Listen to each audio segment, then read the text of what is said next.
Hello, welcome to Soulprint Intuitive Tarot for December 2nd. Wow. Okay, so a couple of things just to start with. Again, I thank you so much for the compassion, the sympathy, the words of support that I have received, and my family, of course, has received with regards to the passing of Crystal. And there was a lot of interest created when I said that, we were anticipating Crystal coming back. We have a timeline. She's given us some indications of markings that we should look for. And so it really sparked some interest. I mean, some people have had the experience of animals who sort of circle back, and others not. So on my Insights channel tomorrow, I'm going to be doing a channeled reading on pets and reincarnation. So if you're interested in that, hop on over to the Insights channel. Okay, so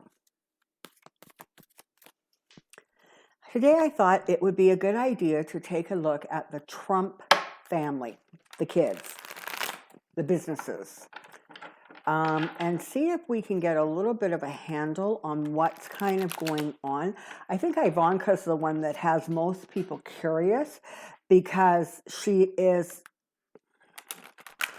somehow, I don't know, I just feel like she is cut out of cloth that's like almost identical to her father. I mean, not that the other kids are pure as driven snow, because they're not, but she seems to have that real ruthless sort of edge to her. And I think that she frankly has always been really full of herself. It's like she foolishly actually believes the press clippings. And I want to take a look at Don Jr. I also really am curious about Eric because he's been really quiet. He's supposed to be the one running the businesses. But you know what? Some of those businesses have done some really underhanded things in the last 4 years. And so I'm wondering what kind of scrutiny he's going to come under. And a lot of this is, like I've said before, it's going to come from New York, from the state of New York, a city of New York, I guess. It just feels like that's where the businesses were. That's the jurisdiction it falls under, and we know that that is not a place where Trump is going to be treated with some kind of brilliant kid gloves. So, come on down. I have a question. Okay, so here we go. We'll give it one more quick shuffle.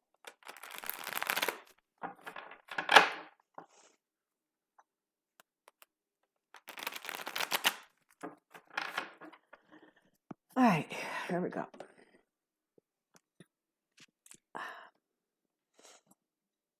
Trump family business, Trump family and business, Trump family and business.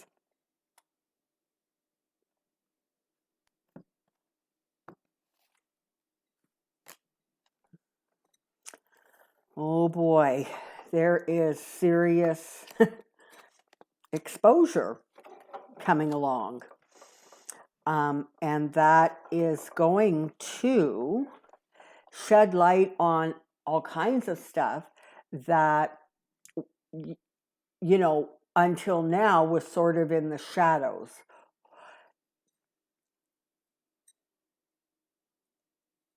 They are, the Trump family, the unit, is so frightened because they understand that they're really, really not going to be able to control the narrative of this thing, particularly once Trump is out of office. I mean, it really does feel like the walls are going to come crashing in on them a little bit. I mean, all of the dirty tricks, all of the stuff that went on, the deceit and the lies and the manipulation, a lot of that stuff is going to start just bubbling out to the surface faster and faster.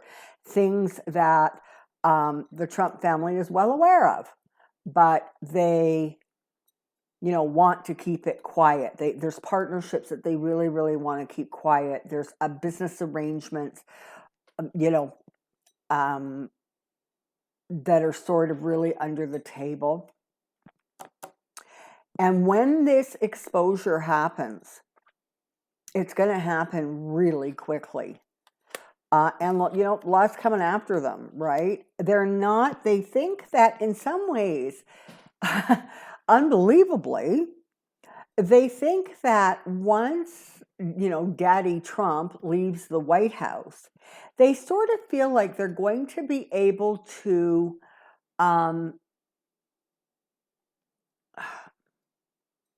take that experience and really, really market it.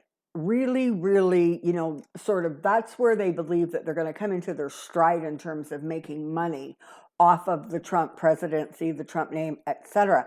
It's as if they think in some ways that once he leaves the office, they think it's almost like people are going to want to hear about their brand, but are actually going to pay less attention to the ins and outs of their business dealings. And that's just like such false thinking. It's not even within the realm of realistic. There's going to be,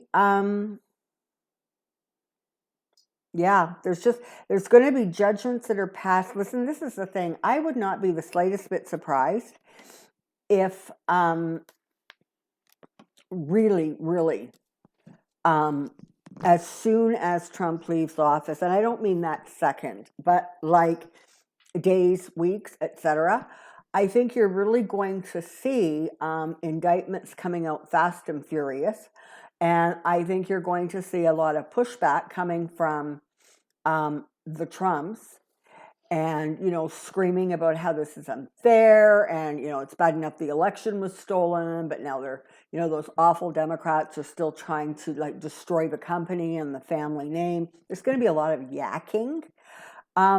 But frankly, the reality is that in many ways, there's really a whole lot of people who aren't interested in what they have to say anymore. And so they're not going to kind of be hitting like that target audience, I guess. And as far as deals outside of the country, which they will then sort of be, I guess, at liberty to make as long as they're not doing business that they're prohibited from doing business with. But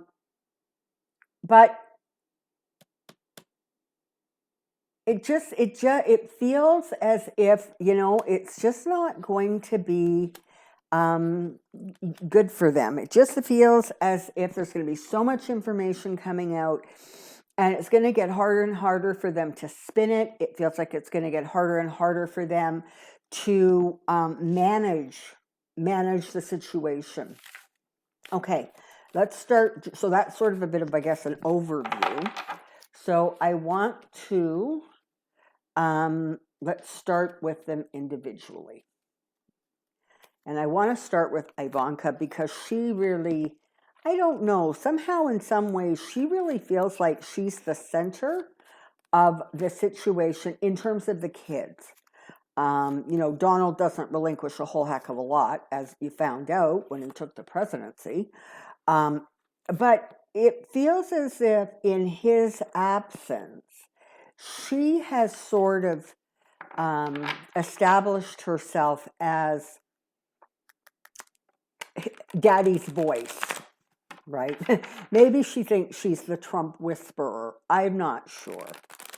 So let's take a look at Ivanka. And of course, we're going to include Jared in that because, you know, two peas in a pod.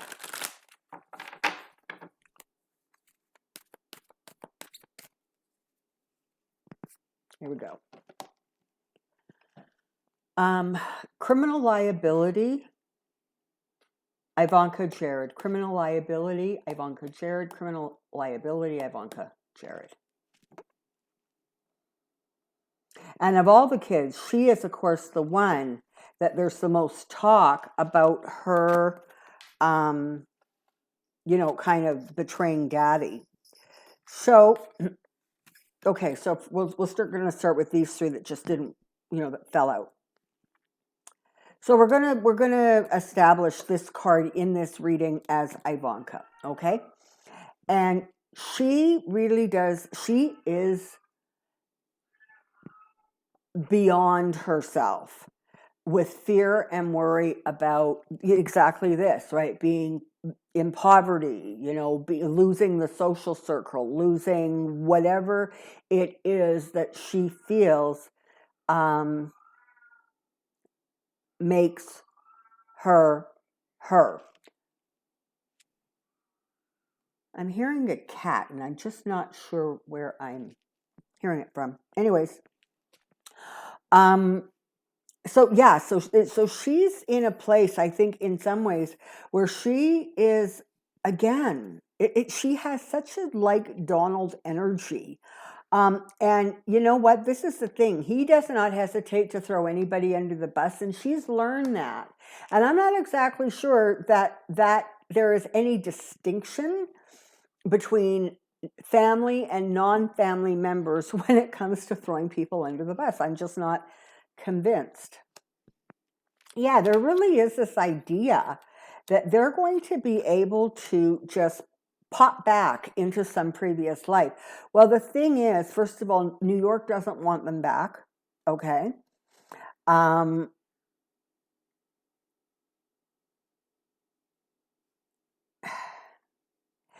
And she seems to be particularly concerned or worried about stuff connected to Jared. It's interesting, but it feels like, and he was either is still in the Middle East or he just flew out there in the last couple of days, I think. So there seems to be a fair amount of concern attached to his business dealings and arrangements. But she is very, very scared of any exposure that could literally put her in a place of danger. And, she sees the situation coming to an end, the situation being the presidency and that sort of bubble of protection that was extended to the Trump family as a whole. She's well aware of the fact that that's gonna sort of dissipate, and she's incredibly focused on literally hanging on to what is hers, what she believes is her right to have, what she believes is just simply her right. Now look, she's got some really powerful cards here. And it does, the Hierophant and the Emperor coming side by side really, really does make me wonder if there have been kind of backroom or very quiet negotiations going on behind the scenes with Ivanka and law enforcement or,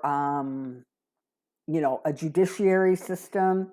So has she been in talks quietly with New York? Well, I suppose it's possible because her drive to protect herself, her drive to keep her family intact so that they don't suffer sort of any significant upheavals is really strong. It's like the driving force or factor. And she's going to do everything she can to control that narrative. And this is the problem, though. In some ways, it's going to very, very much be like a Michael Cohen situation where she is sort of like, well, I'll tell you what I want you to know, but there are some things that are just simply off limits and I'm not going to talk about them. And it feels like that is where she doesn't have quite as much leverage as she would like to think she has. This is the thing about the Trump family. Is they're corrupt to the core, but they just have lived in this sort of rarefied atmosphere where they, particularly the kids, where they really, really feel this unbelievable sense of entitlement, this unbelievable sense of if I want it, I should have it. And, be damned to the consequences, never mind what it's going to take to get it, I simply want it. And so this trying to almost like play two sides against the middle, right? I'll tell you what I want you to know, but not everything you want to know. I don't see that that's actually ultimately going to work all that well for her.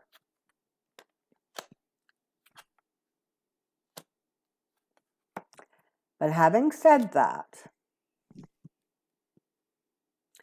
at this point, in any case, she definitely has cards that indicate, as much as this makes me sad to say this, that she may very well be able to wiggle herself out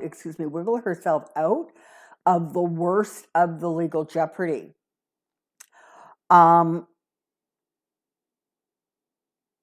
She is going to very aggressively pursue her agenda. But she has both the Six of Wands and the Ace of Pentacles coming so close. And I mean, in fact, the Six of Wands is bracketed by the Ace of Swords and the Ace of Pentacles. So it sort of feels like one way or another, she may actually be able to not quite face as steep or as heavy a consequence as others within the family might. And I suspect that part of that really is about her being a mom, right? Her kids are very young, and she's all about protecting the kids and the family. And in her mind, you have to understand, the family and the family money are completely interwoven with each other. She doesn't separate them out. She just sees them as the same thing almost. But because she's a mother of young children, she may be able to figure out a way to get some sort of leniency. But make no mistake, it's going to be a tough decision for her, because it feels as if really she's going to have to,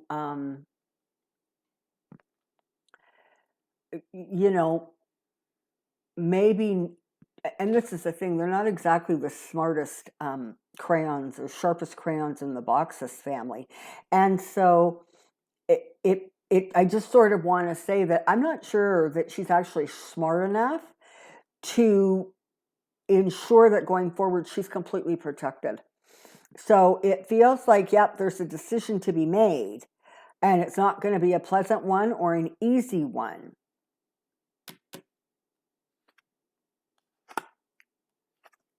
Yeah. Listen, she is going to suffer consequences for behaviors and actions and non-actions, etc. But it just feels as if her fortunes are turning. They're not going to serve her well. She's going to suffer a reversal of fortune. But it feels as if somehow or another, she is going to be able to create an environment or a situation where she may actually be able to get out of it, not completely unscathed, but I think she may pay a lesser price. Yeah, look, the celebration. Yeah, there's going to be a loss, but not a significant one. So let's see if we can see.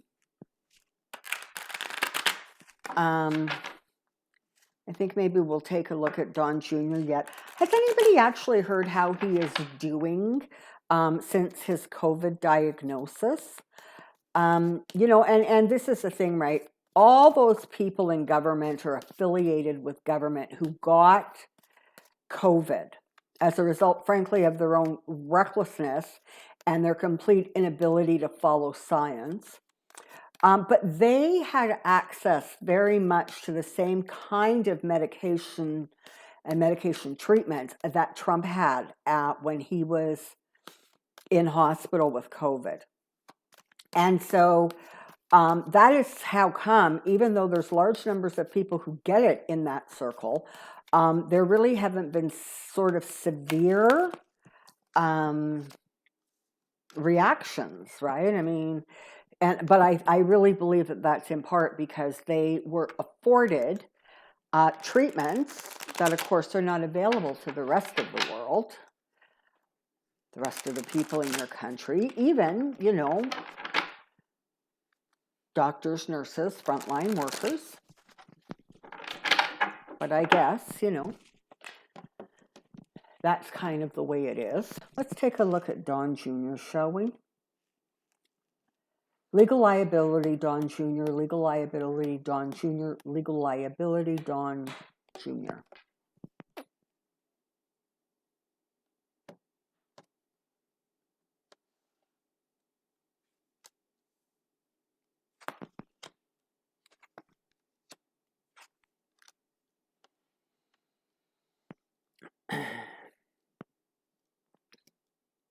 So it feels like he's definitely going to have a harder time of it. And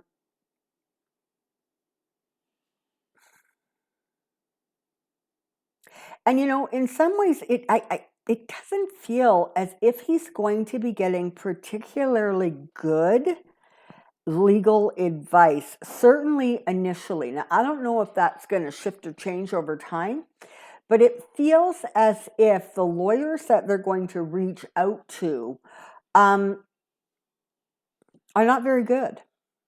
And so it doesn't feel like in some ways he's going to really be getting good, solid advice. It feels like there's going to be a lot of blaming going on, a lot of, you know, and that's within the family, never mind within sort of legal counsel. It just feels like a very toxic kind of energy. You know, Don Jr. has spent his whole life, apparently, striving to win his father's approval. Now, all the kids do that because of the way they were raised. But it feels like in some way Don Jr. has received the least amount of recognition or affection or support from his father. And so in a lot of ways he it's really interesting because on the one hand he associates a lot of his, you know, his happiness or his success. He really does attribute that to his dad. And by doing so, he disempowers himself. But when it comes right down to it, he's not strong enough to leave the family fold. And especially these days, when it's all about sort of building a wall of defense and all about keeping the money intact, that he's just sort of going to go along and do what he's told. And frankly, if that means he's going to take a fall somewhere along the way, well, that's just what it means.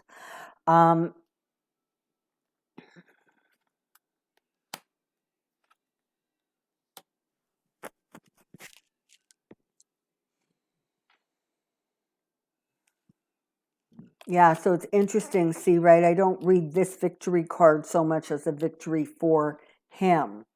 It feels like there's going to be a lot, there's like fives, right? So there's going to be a lot of that changing energy, sort of friction, sort of loss, sort of, you know, win at all costs, but then you don't really end up winning kind of fight mentality that goes on with Don Jr. And, you know, this is the thing.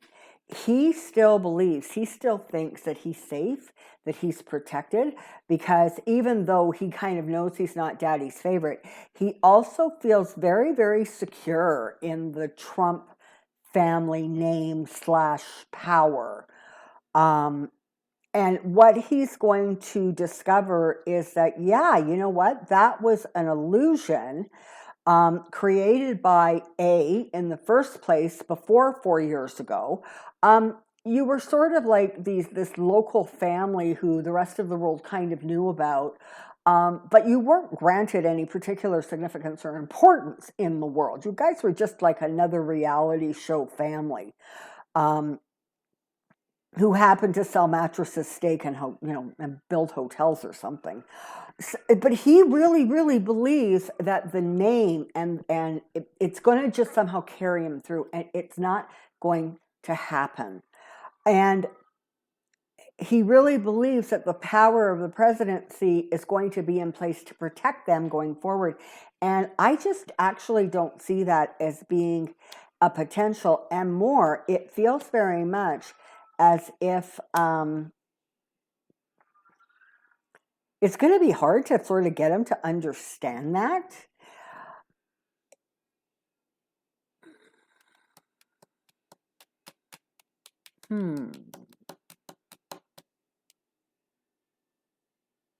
he definitely has a greater risk of paying a much more serious or significant price in terms of taking the fall for business behaviors, things that went on in the corporation that, frankly, him and his family were responsible for.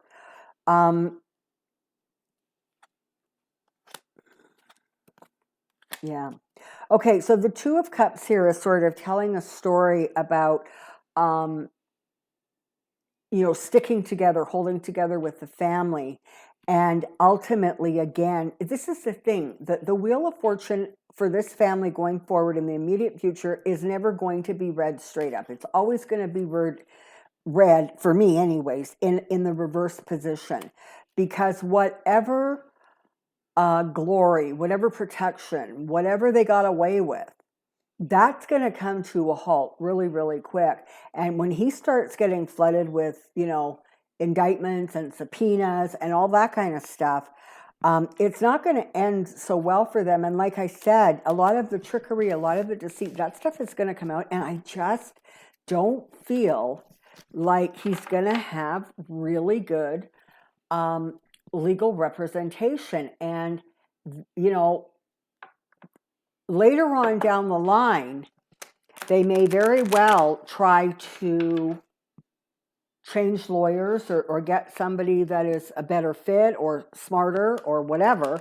The problem is that it feels very much like some of the damage that is going to be done by that bad lawyering to start with is not going to be all that easy to escape. Let's take a look at legal liability, Eric. Legal liability for Eric. Legal liability for Eric.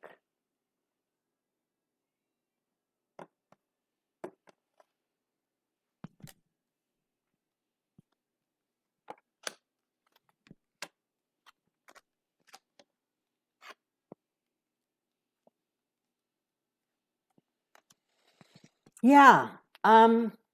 Oh my. Okay. So because, and I'm reading this series of cards sort of as it for two entities. I'll say it that way. Part of this is really just about Eric personally, but part of this is because he has, in fact, or on paper, been sort of running the companies. It feels as if he is going to come under a great deal more scrutiny. And you're going to see the company, the Trump Incorporated, having a really, really hard time kind of justifying itself. They're not going to be able to, if it comes out that they need to pay back money to the government, of which I'm sure there are millions upon millions upon millions of dollars, they're not going to be able to. And it just feels as if, and this is the thing, right? His dad is going to blame him something terrible.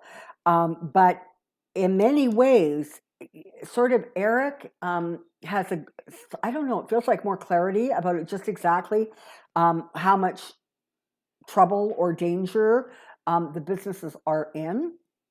And so it feels as if he really is going to have a much harder ride trying to process and cope with and deal with the flood of information that's going to be coming out. And in fact, some of the emotional reactions and responses that come out within the family, but even more in terms of publicity. And again, this is a situation where they're simply not going to be able to control the narrative. Now, lots of people are really done with Trump and the family and all of it. And so there may be less attention paid to it, but I don't think that much less, because there's a lot of people who are very interested in seeing at least some small portion of penalty or payment, karma, being paid for this situation.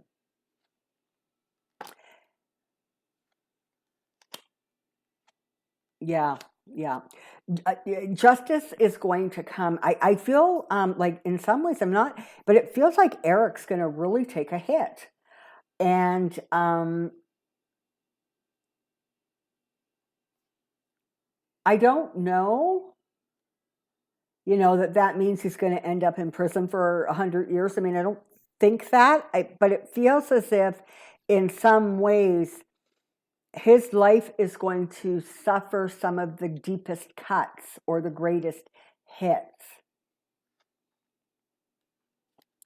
And, you know, he just stands around with his hands in his pocket saying, listen up, I was the one who carried this really heavy burden for 4 years. I was the one trying to keep everything afloat. I was the one managing the properties. I was the one, you know, bringing in the money. I was the one. And nobody cares. Like, that's just the reality of the way that family functions. Nobody actually really cares. But it feels like he may very well be on the receiving end of some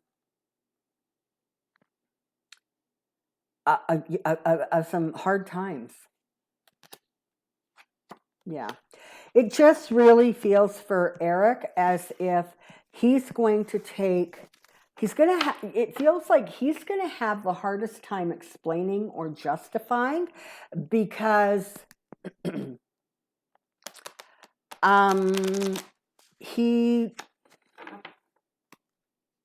not going to have any good answers, or certainly he's not going to be able to provide any good answers to some of the questions, because in order to kind of answer the questions, you know, he would really have to be incriminating himself and his family and the companies, and you know, so it's a very interesting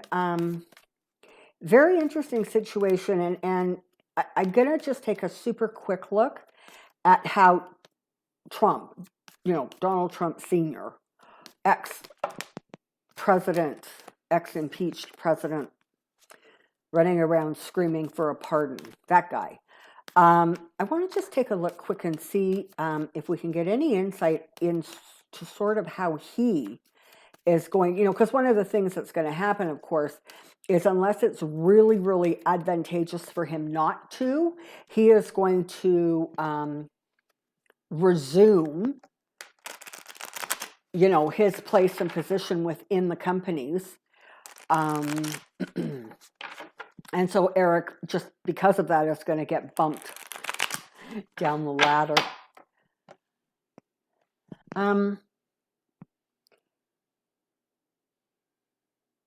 Legal Jeopardy Trump, legal Jeopardy Trump, legal Jeopardy Trump.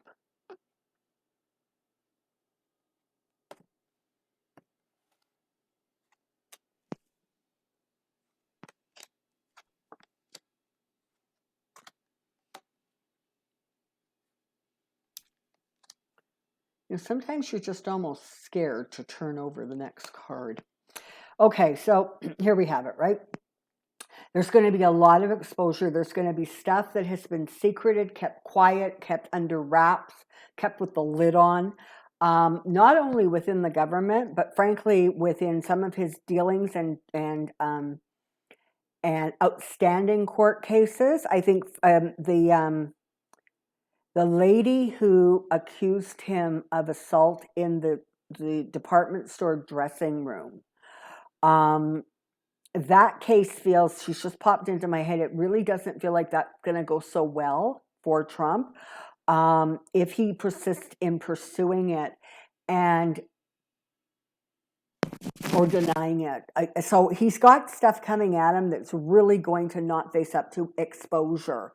And you know, financial documentation is coming out, and deals across water are coming out, backroom deals, negotiations that went on, and that's going to bring him to an end. And the judgment is going to be really, really harsh for the King of Pentacles. All right. There we have it. So thank you so much for the support, the thumbs up, the comments. It's all brilliant. And I'm inching closer and closer to my 10,000th subscriber on this channel. It's going to take a little bit more time, but I'm really excited about that. So I thank you for all of your support. And as I said, tomorrow on the Insights channel, where there's going to be some channeled information on pets and reincarnation. So until next time, take care, be well, and we'll see you soon. Bye-bye.